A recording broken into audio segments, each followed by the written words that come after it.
성경 말씀 요한복음 13장 1절로 17절입니다. 요한복음 13장 1절 말씀부터 봉독해 드리겠습니다.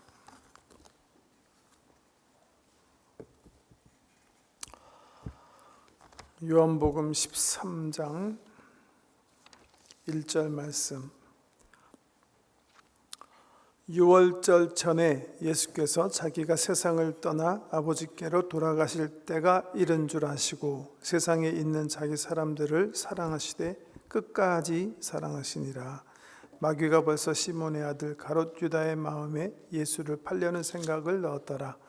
저녁 먹는 중 예수는 아버지께서 모든 것을 자기 손에 맡기신 것과 또 자기가 하나님께로부터 오셨다가 하나님께로 돌아가실 것을 아시고 저녁 잡수시던 자리에서 일어나 겉옷을 벗고 수건을 가져다가 허리에 두르시고 이에 대야에 물을 떠서 제자들의 발을 씻으시고 그 두르신 수건으로 닦기를 시작하여 시몬 베드로에게 이르시니 베드로가 이르되 주여 주께서 내 발을 씻으시나이까. 예수께서 대답하여 이르시되 내가 하는 것을 내가 지금은 알지 못하나 이후에는 알리라.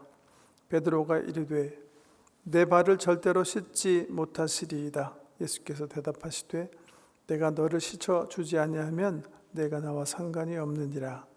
시몬 베드로가 이르되 주여 내 발뿐 아니라 손과 머리도 씻어 주옵소서. 예수께서 이르시되 이미 목욕한 자는 발밖에 씻을 필요가 없느니라. 온몸이 깨끗하니라. 너희가 깨끗하나 다는 아니니라 하시니 이는 자기를 팔 자가 누구인지 아심이라. 그러므로 다는 깨끗하지 아니하다 하시니라. 그들의 발을 씻으신 후에 옷을 입으시고 다시 앉아 그들에게 이르시되 내가 너희에게 행한 것을 너희가 아느냐. 너희가 나를 선생이라 또는 주라 하니 너희 말이 옳도다. 내가 그러하다. 내가 주와 또는 선생이 되어 너희 발을 씻었으니 너희도 서로 발을 씻어주는 것이 옳으니라. 내가 너희에게 행한 것 같이 너희도 행하게 하려 하여 본을 보였노라. 내가 진실로 진실로 너에게 이르노니 종이 주인보다 크지 못하고 보냄을 받은 자가 보낸 자보다 크지 못하니 너희가 이것을 알고 행하면 복이 있으리라. 아멘. 네, 요한복음을 읽어 나가면서 말씀을 받고 있는데요. 여러 번 말씀드렸던 것처럼 요한복음은 다른 세 복음서와는 그 구성면에 있어서 잠옷 다른 복음서다 이렇게 말씀드릴 수가 있는데 그 중에 중요한 특징 중에 하나는 요한복음은 다른 어떤 시간대보다도 예수님께서 예루살렘에 십자가 지시기 위해서 입성하셔서 보내신 마지막 날 밤부터 시작해서 부활하실 때까지 며칠 안 되는 날을 아주 그냥 집중적으로 조망한다는 거예요. 분량적으로 보면 제일 많이 할애한 시간대가 언젠가 십자가 지시기 전날 밤, 고밤이에요. 그 밤에 주께서 하신 일, 그 밤에 주님께서 제자들에게 마지막으로 당부하신 말씀, 이런 것들을 다른 어떤 복음서에서 찾아볼 수 없을 만큼 아주 자세하게, 다른 복음서에는 없는데 아주 자세하게 취재하고 있습니다. 오늘은 그 전날 밤 전야제 그 첫 번째 사건이 기록이 되어 있는 건데 어떤 사건이에요? 이게 참 놀랄 만한 사건이죠. 예수님께서 제자들의 발을 씻어주시는 사건이에요. 이스라엘 사람들은 좀 이상한 풍습이 있는데요. 아시는 대로 사막 기우고 그래서 이렇게 샌들 같이 이렇게 가죽 신발인데 이렇게 끈이 있는 샌들들 신고 다녀서 발이 굉장히 지저분한데 이 사람네는 특별히 이런 중요한 식사 같은 거를 할 때는 종들이 그 집안에 종이 있으면 들어온 사람들의 발을 씻어주는 풍습이 있어요. 그런데 종이 없으면 서로 씻어주는 거예요. 자기가 씻지 않는답니다. 참 어떻게 생각하면 좀 이상한 풍습인데요. 근데 누가 씻겨야 되냐 하면 가장 랭크가 낮은 사람이 사람들의 발을 씻어주게 되어 있는 거예요. 그런 전통을 이렇게 뒤로 하고 우리 예수님께서 제자들의 발을 씻기시는데 언제 씻었다고요? 십자가 지시기 전날 밤이요. 우리 예수님께서 얼마나 생각이 복잡하시겠습니까? 지금 한두 시간 후면 겟세마나에 가서 정말 몇 시간 후에 펼쳐질 그 십자가의 고난을 생각하고 땀방울이 핏방울처럼 떨어지는 것 같은 그런 안타까운 기도를 드려야 하는 그런 절대절명의 순간이에요. 고민으로 막 마음이 그냥 굉장히 상한 그런 상태예요. 그런 시각인데요. 그런 위기의 상황인데 우리 예수님께서 뭔가 제자들에게 마지막으로 실물 교육을 시키시기 위해서 한 일이인데 바로 그들의 발을 씻기신 사건이다. 이렇게 요한이 기록하고 있습니다. 이 사건을 충분하게 이해하기 위해서 우리는 좀 다른 복음서를 살펴볼 필요가 있어요. 말씀드린 것처럼 3복음서에는 취재가 되어 있는데 요한복음에는 취재되지 않은 게 있고 또 3복음서에는 취재되지 않았는데 요한이 특별히 하이라이트한 게 있어요. 전 참 이 요한이 다른 복음서에 3복음서에 다 기록되어 있는데 그 마태, 마가, 누가를 기록한 사람은 굉장히 중요하다고 생각해서 기록해 놨는데 요한은 생략한 게 하나 있어요. 이날 밤에 즈음에서 일어난 사건인데 더군다나 그 사건은 이 요한복음을 쓴 요한 기자에 대한 사건이에요. 어떤 사건인지 기억하시죠? 마태복음 한번 열어보실래요? 금방 아실 거예요. 제가 무슨 말씀하는지. 마태복음 20장 한번 열어보세요. 마태, 마가, 누가가 다 기록하고 있는 건데 요한은 자기 얘기라서 그런지 그냥 생략해버렸어요. 20장 20절 말씀 한번 보세요. 마태복음 20장 20절. 그때에 세베대의 아들의 어머니가 그 아들들을 데리고 예수께 와서 절하며 무엇을 구하니 예수께서 이르시되 무엇을 원하느냐 이르되 나의 이 두 아들을 주의 나라에서 하나는 주의 우편에 하나는 주의 좌편에 앉게 명하소서. 예수께서 대답하여 이르시되 너희는 너희가 구하는 것을 알지 못하는도다. 내가 마시려는 잔을 너희가 마실 수 있느냐? 그들이 말하되 할 수 있나이다. 이르시되 너희가 과연 내 잔을 마시려니와 내 좌우편에 앉는 것은 내가 주는 것이 아니라 내 아버지께서 누구를 위하여 예비하셨든지 그들이 얻을 것이니라. 10 제자가 듣고 그 두 형제에 대하여 분이 여기거늘 예수께서 제자들을 불러다가 이르시되 이방인의 집권자들이 그들을 임으로 주관하고 그 고관들이 그들에게 권세를 부리는 줄을 너희가 알거니와 너희 중에는 그렇지 아니하여야 하나니 너희 중에 누구든지 크고자 하는 자는 너희를 섬기는 자가 되고 너희 중에 누구든지 으뜸이 되고자 하는 자는 너희의 종이 되어야 하리라. 인자가 온 것은 섬김을 받으려 함이 아니라 도리어 섬기려 하고 자기 목숨을 많은 사람의 대속물로 주려 함이라. 이 일이 언제 일어났냐 하면 예수님께서 이제 십자가 지시기 위해서 예루살렘으로 향하시는 그 도상에서 일어난 거예요. 아마 이거 좀 상상해서 추론해 보면 지금 우리 예수님께서 예루살렘에 입성하셔서 다윗 왕처럼 또 구약 선지자들이 말씀하신 것처럼 왕권을 쥐시고 나라를 회복하면 어떤 일이 일어날 건가? 이런 것들이 제자들의 관심사였던 것 같아요. 그런 기대감이 있었거든요. 그게 사실은 메사야라는 구약적 의미거든요.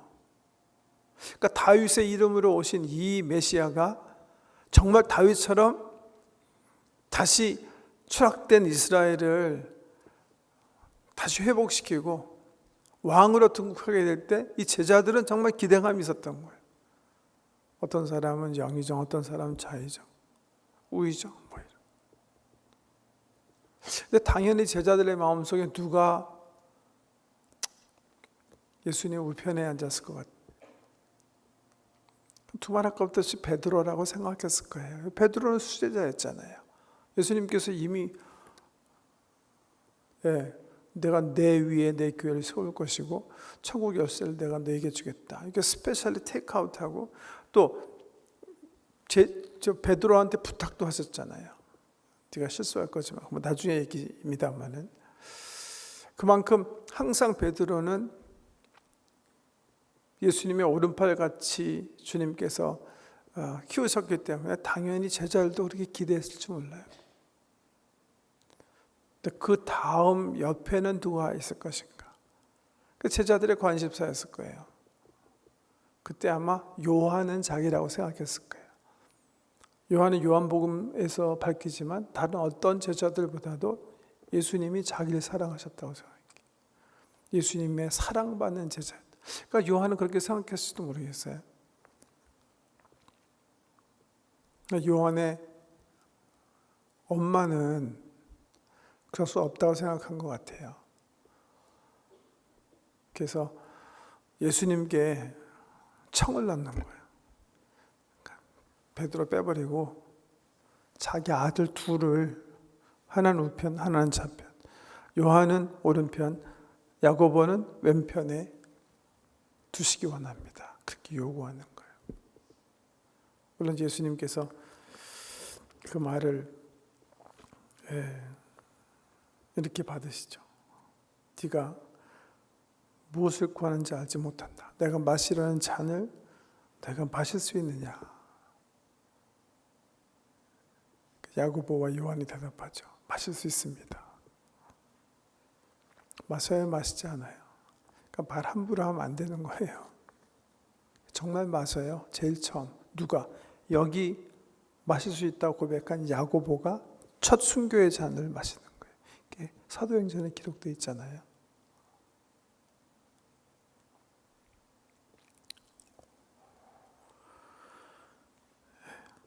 이 24절에 보면 열 제자가 듣고 두 형제에 대해서 분히 여기거늘.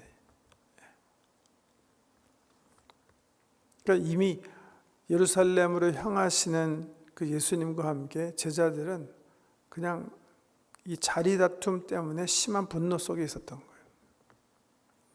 뭐 이걸 유발한 거는 세베대의 아내 요한과 야고보의 엄이라고 할 수가 있는데 이 일로 인해서 제자들의 마음이 그 자리 다툼으로 그냥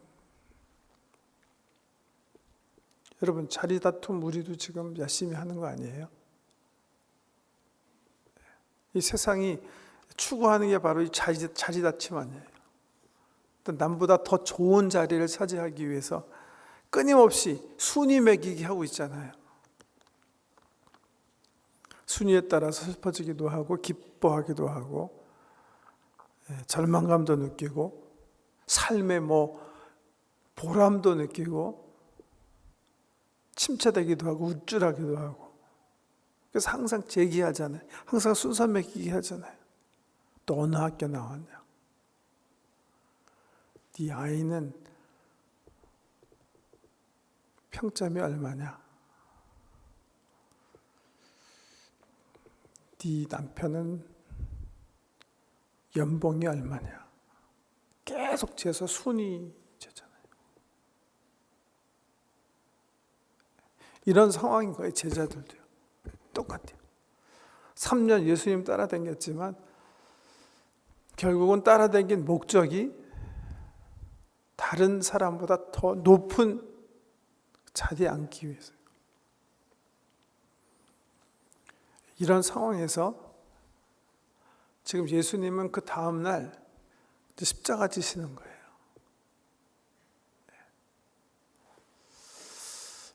예수님께서 깊이 생각하세요. 정말 귀한 시간입니다. 그죠?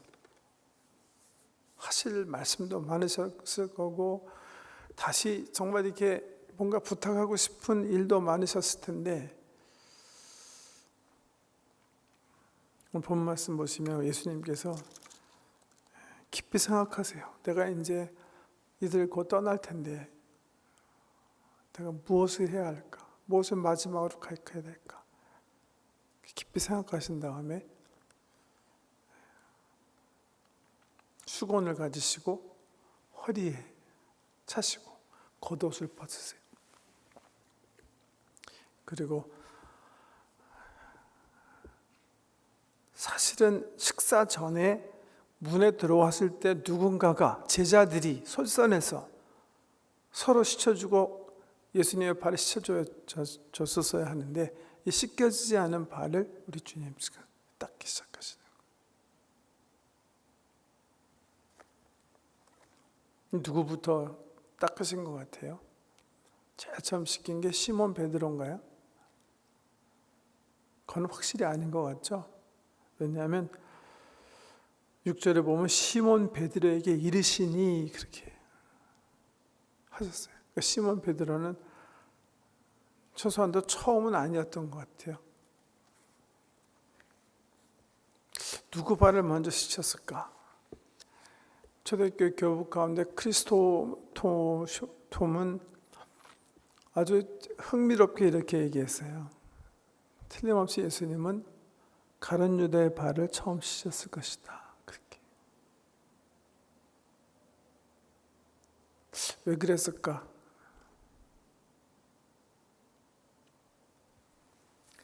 어떻게 보면 예수님께서 순서를 정하셨을 때 제일 그가 사랑하시는 사람, 최소한도 제일 덜 배반할 놈, 그 순서대로 시켜야 되지 않을까?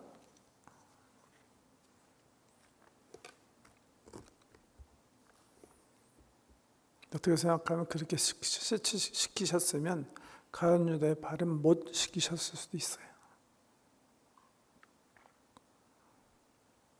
저는 크리스토톰이 옳다고 생각해요.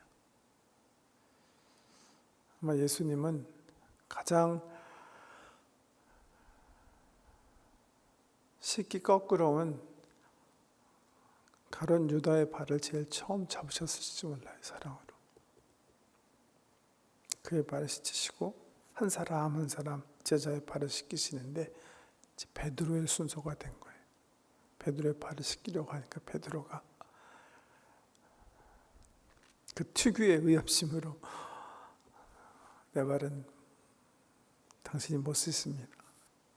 무슨 얘기 하는 거예요? 당신이 선생이고 내가 제자인데 어떻게 선생이 제자의 발 씻을 수가 있겠습니까? 진작에 그렇게 생각할 거면 지가 애초에 씻었어야 되는데 그게 나중에 폼 잡는 거죠. 예수님께서 이 기회를 사용하셔서 뭔가 의미심장한 말씀을 하세요.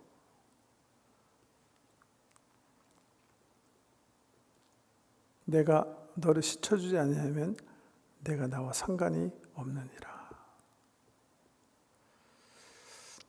실질적으로 잔치에 참석, 최소한도 6월절 식사에 참석하는 사람들은 참석하기 전에 몸을 다 목욕하게 돼 있어요. 우리 성도님들도 세례받거나 혹은 성찬야식에 참석하시면 그 전날 이렇게 목욕하시고 오시는 분들이 많으실 터인데요. 6월절 식사에 참석하시는 분들은 다 몸 씻고 와요. 그래서 참석하기 전에 사실 발만 씻으면 되는 거예요. 발만 씻으면 다 깨끗해지는 거예요. 그런 대화가 있는 거예요. 그렇지만 요한복음은 우리가 처음 시작할 때부터 말씀드렸지만 이런 모든 것이 심볼이거든요. 뭔가 이걸 통해서 주님께서 우리 교회가 알아야 될 귀한 교훈의 말씀을 주신다 이렇게 생각하면 이 말씀이 의미하는 바를 우리가 심각하게 생각해 볼 필요가 있다는 거예요. 무엇이든지. 베드로가 이렇게 대답해요. 상관이 없게 된다니까 주여 그러면 내 발뿐만이 아니라 손과 머리도 씻어주십시오. 예수께서 대답하세요. 이미 목욕한 자는 목욕하고 온 거거든요. 발밖에 씻을 필요가 없느니라. 온몸이 깨끗하니라. 너에게 깨끗하니 다 나으니라. 그리고 다 하신 다음에 12절에 보면 그들의 발을 씻으신 후에 옷을 입으시고 겉옷을 벗으시고 제자들의 발을 씻기시고 수건으로 다 닦아주신 다음에 다시 제자들이지만 예의를 갖추세요. 다시 옷을 입으시고 다시 앉아서 그들에게 이르시되, 이런 것도 이 유태인의 예법엔 굉장히 중요한 겁니다.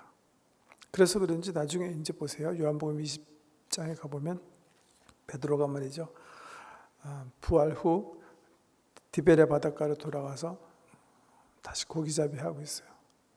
예수께서 새벽에 오셔서 멀리 제자들이 고기잡이 하는 것을 보시고 손수 식탁을 준비하세요.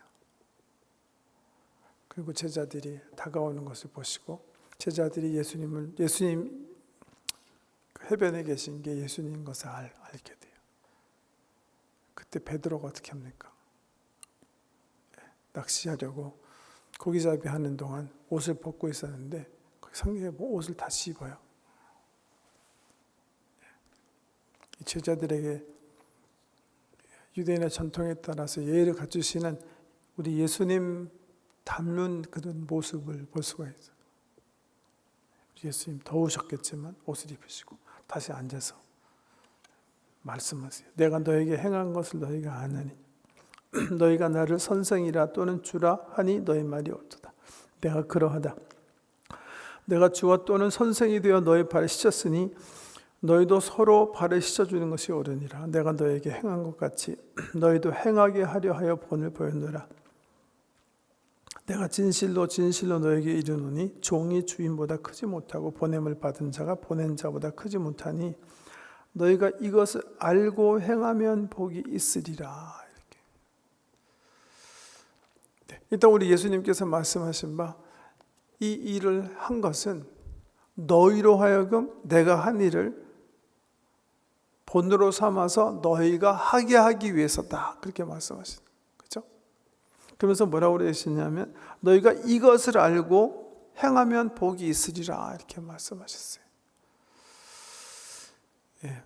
이것을 알고 행하면 복이 있으리라. 알아야 될 게 뭐죠? 알아야 될 게 뭘까요? 이것 좀 우리가 묵상 가운데 좀 생각해 봐야 될 이슈라고 생각해요. 너희가 이것을 알고 행하면 복이 있으리라. 뭘 알고 행하면 복이 있는 거죠?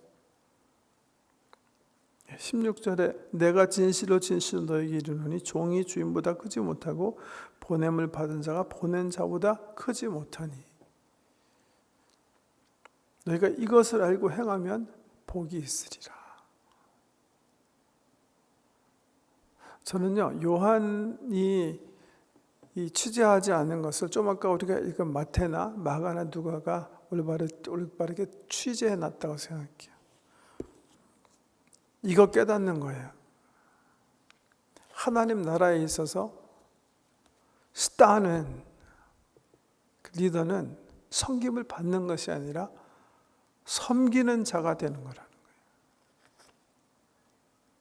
예수님이 섬김을 받으러 이 세상에 오신 것이 아니라 섬기러 오신 것 같이 주님의 나라의 리더로 부르심을 받은 사람들은 섬김을 받기 위해서 세우심을 받은 것이 아니라 섬기게 하시기 위해서 주께서 세우신 것인데 섬김이 하나님 나라의 키인 것을 알고 행하면 그게 복이다. 그렇게 말씀하셔요. 깨닫는 것도 굉장히 중요해요.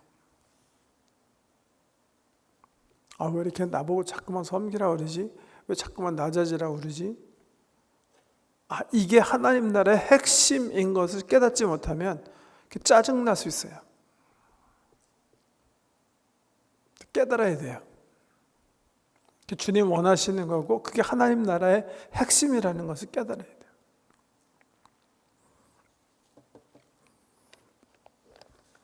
좀 몇 가지로 나눠서 말씀드리면,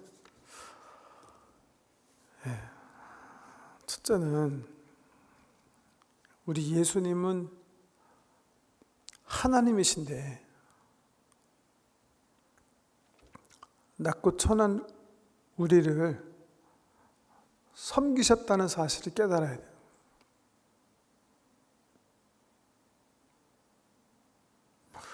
두 번째는 우리가 굉장히 어트랙티브 해가지고선 주님께서 우리를 섬기신 게 아니라 우리는 원수짓 하고 살았는데도 주님을 섬기셨다는 것을 깨달아야 돼요. 그리고 우리는 이미 너무 많이 받았다는 사실을 깨달아야 돼요. 그리고 섬김이 주의 뜻인 것을 알고 섬기면 정말 복이라는 거예요. 내가 이것을 알고 행하면 복이 있으리라. 굉장히 높은 사람 돼가지고 남들에게 이거 하세요, 저거 하세요 명령하고, 예수님의 표현으로 이방인의 집권자들처럼 남을 막 부리고 권세를 엑서사이즈 하면 굉장히 해피할 것 같죠? 경험하신 분들은 아실지 모르겠어요. MT예요.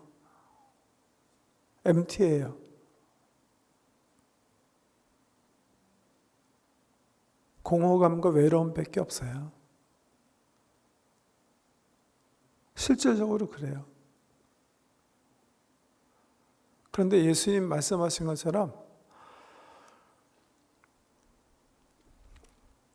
스스로 자기 자신을 낮추고 섬김의 자유로 나가서 이것이 하나님 나라의 가장 중요한 덕이구나 생각하고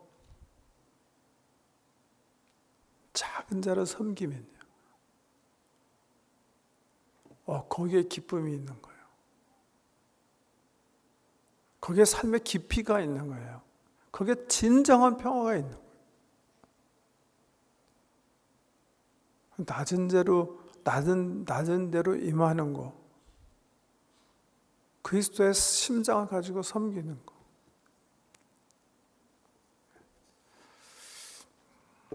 제가 자주 인용하는 마틴 비버의 터미널러지를 사용하면 내 인격이, 내 관점이 말이죠, 세상과의 관계에 있어서 I and it에 머무르잖아요. 다른 존재하는 모든 것들이 나 중심적으로 존재하잖아요. 그럼 나는 항상 empty하게 돼 있어요. 항상 나는 롱리한 거예요.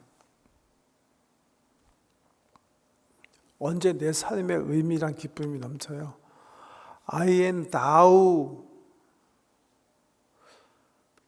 내 주변에 있는 모든 사람들이, 모든 하나님께서 창조하신 것이 하나님의 것이고 하나님의 신성이 깃들어져 있는 경외스러운 것이라는 것이 보이기 시작하면 내가 살아나는 거예요. 마틴 뷰버가 표현하는 언어예요. 나 중심적으로 세상을 이해하고 모든 사람이 나를 위해서 존재한다고 생각하기 때문에 사람이건 사물이건 나의 행복의 수단으로 테이크하면 굉장히 행복할 것 같지만 나는 철저한 외로움과 허망함과 공허함 속에 살아갈 수밖에 없어요. 예수님처럼 가룟 유다, 몇 시간 후에 자기는 모른다고 부인할 베드로, 십자가 보자마자 십자가 보기 전에 다 도망갈 이 제자들, 이 연약한 인생 속에 다운에스, 하나님께서 만드신 하나님의 형상을 볼 수 있으면 살아나는 거예요. 간단한 대화를 들고 마치기 원하는데요. 오스트리아의 애들러 정신과 의사 애들러라는 박사님이 계신데요. 자기를 찾아오는 우울증 환자들에게 에들러는 약을 처방하기 전에 꼭 이런 처방을 한대요. 당신 가서 2주일 동안 매일마다 다른 사람을 기쁘게 하기 위해서 무슨 일을 할까? 그것만 골똘히 생각하고 한번 실천해 보세요. 2주일 동안 매일 나를 위해서가 아니라 다른 사람을 위해서, 다른 사람을 어떻게 기쁘게 할까? 즐겁게 할까? 연구하고 실천하고 온 후에도 아직 당신이 우울증에 걸려 있으면 그때 약을 처방하리이다. 여러분 오해하지 마세요. 우울증에 일하는 것은 원인이 정말 다양합니다. 보통 우리가 우울증 그러지만 사실은 세분돼야 될 그런 병인데요. 우울증 가운데서는 너무 자기 중심적이기 때문에 스스로 당착에 빠진 그런 병도 있다는 거예요. 에들러 박사가 그런 사람들을 대상으로 처방하는 그런 방법이겠죠. 그런 사람일 경우 실질적으로 에들러 박사가 가르쳐 준 것처럼 항상 자기중심적으로 생각하고 자기중심적으로 생활하고 하는 그런 세계관에서 잠시 벗어나서 이웃을 발견하고 이웃을 위해서 자기 삶을 리디파인 할 때 우울증에서부터 이렇게 벗어나기 시작한다. 우리가 우리에 묶여서, 우리 이기심에 묶여서 우리의 삶을 경영하면 그게 지옥이고요. 그 지경을 넘어서 우리가 살고 있는 이 모든 세상이 하나님께서 우리에게 주신 은혜요 선물이고 함께 주신 하나님의 솜씨를 셀레브에 경축하는 그런 시야가 열릴 때 비로소, 섬김이라는 것이 열릴 때 비로소 우리는 정말 행복한 삶, 의미 있는 삶을 산다는 거예요. 그런 의미에서 우리 주님 하신 말씀, 너희가 이것을 알고 행하면 복이 있으리라. 하나님 나라의 핵심이 섬김에 있다는 거예요. 섬김에 있다는 거예요. 섬김 가운데 진정한 기쁨이 우리 가운데 있으시길 주의 이름으로 축복합니다.